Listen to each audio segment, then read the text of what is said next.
Wala! Wala pa yun kasi sasamahan niyo akong gawin yung first makeup look. Itong tatlo lang na to yung gagamitin natin para sa aking liquid foundation, sa aking lipstick, and sa aking eyeliner. Ang unang goal natin is dapat mas puting-puti yung face natin. Para bang yung sa sabon ng Kojic, alam nyo yun. So ito yung gagamitin natin, liquid foundation niya. Papuputiin natin yung face natin.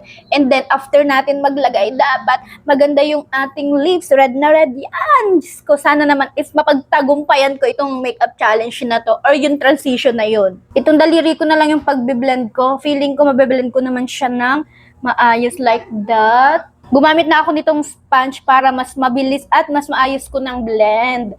Yan, super duper white na. Grabe, puting-puti na yan, girl, ha? Sana naman maganto ako kaputi soon. Grabe naman yung pagkakulay. Hindi ko siya mapantay, girl. Kasi alam niyo ba, hindi talaga pantay-pantay kasi yung kulay ko. Lalo na ito dito sa face ko. Tingnan niyo, hindi ko siya mapantay, oh. Grabing puti. Ano sa tingin niyo? Okay na ba yan? Tapos yung mata ko namumula para akong aswang. Nakalimutan ko ipakita sa inyo, hindi ko naalala, mag-blush nga pala tayo. At ito yung gagamitin ko kasi kailangan putok na putok yung blush natin. Grabe, napakainit, pinamamawisan ako kaya naglagay ako ng cliff fan sa likod ko. Tingnan mo, oh.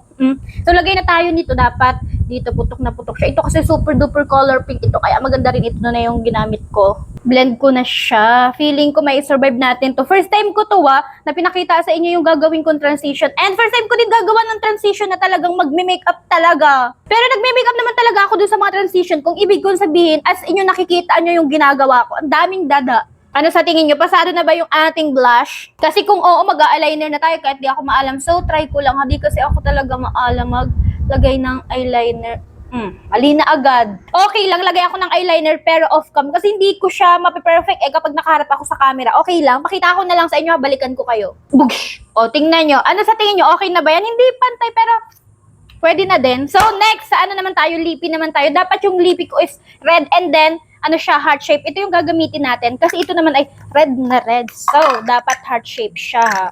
Magiging heart shape siya. So, try natin. Guard na tayo dyan. Diyan. Wait lang. Ganan pataas. Dito. Tapos ganon. Ay, hindi.